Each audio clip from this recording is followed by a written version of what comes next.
Hi, class. My name is Jill Peterson.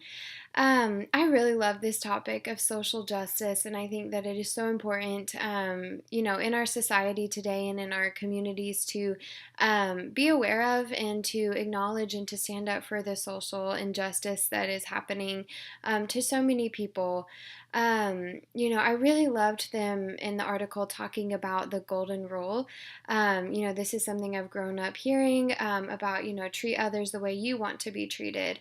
And I do agree with the point that they made that, in a counseling relationship, what the client wants and needs may be different from what the counselor personally would like to experience in a counseling relationship. And I think it's important to remember that. And I think a good golden rule of counseling would just be to remember to respect anyone who comes into your office. And to aim to love them like Jesus and to remember that they are God's children and that we need to respect and value them and do our best to just be there for them. A verse that came to mind whenever this topic of social justice came up was Proverbs 31, 8 through 9. Open your mouths for the mute, for the rights of all who are destitute. Open your mouth, judge righteously, defend the rights of the poor and needy.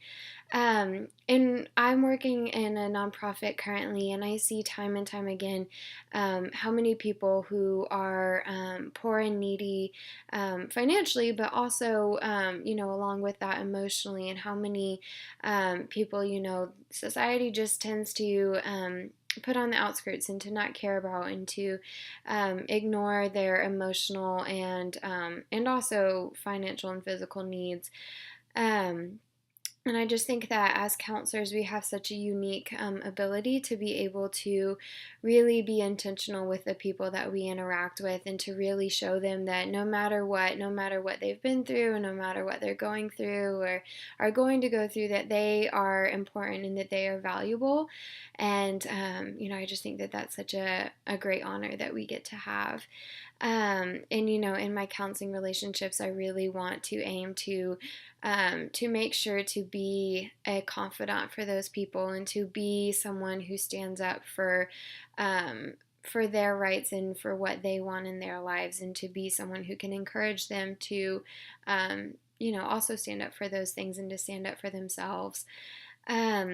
An action that I'm willing to take towards social justice is to definitely just make sure that I am keeping an open eye for all those that are being oppressed in our society. I think it's easy to turn a blind eye or to pretend like it's not happening, but it is. And, I think the biggest thing that we can do is be aware. And then with that, it also does require an action of standing up and to speak out for what you believe and speak out for what you see going wrong.